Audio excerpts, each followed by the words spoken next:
চিন্ময় কৃষ্ণ দাস, তিনি আজকে দেখলাম হাইকোর্ট থেকে জামিন পেয়েছেন।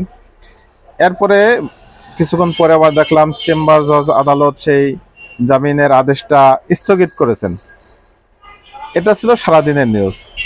এরপরে কিছুক্ষণ আগেই আমি দেখলাম যে চেম্বার জজ তাদের যে স্থগিতাদেশ ছিল সেটা প্রত্যাহার করে নিয়েছেন। তার মানে এখন তার জামিনে আর কোনো স্থগিতাদেশ নেই এবং এই বিষয়টা নিয়ে রোববার তারা আবার হিয়ারিং করবেন। কেন হিয়ারিং করবেন? তাহলে কেন স্থগিতাদেশ দিলেন, আবার কেনই বা সেই স্থগিতটা প্রত্যাহার করে নিলেন?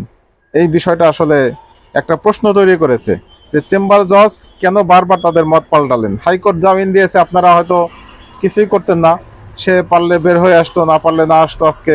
আর এত দ্রুত বের হওয়ার কথা না, হাইকোর্ট থেকে আজকেই মাত্র জামিন হয়েছে, সেই কাগজপত্র যাওয়া সময় লাগে। তারপরেও আপনারা রোববারে হিয়ারিং করতে পারতেন। আর যখন স্থগিত করেছেন তাহলে আবার সেই স্থগিতাদেশ প্রত্যাহার কেন করলেন? আপনারা প্রত্যাহার না করে বরং স্থগিতাদেশ থাকতো, এরপরে রোববার আপনারা হিয়ারিং করে টোটালি সেই স্থগিতাদেশ প্রত্যাহার করতে পারতেন একবারেই।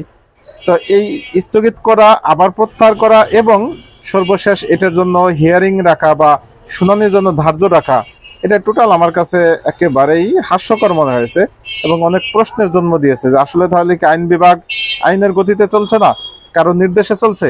আবার এটাও প্রশ্ন আসে, তাহলে কি সরকার সিদ্ধান্তহীনতায় ভুগতেছে যে চিন্ময়কে ছাড়বে কি ছাড়বে না এই বিষয়টা নিয়ে সরকার এখনো দ্বিধাদ্বন্দ্বে আছে, এখনো চূড়ান্ত কোনো সিদ্ধান্ত নিতে পারেনি?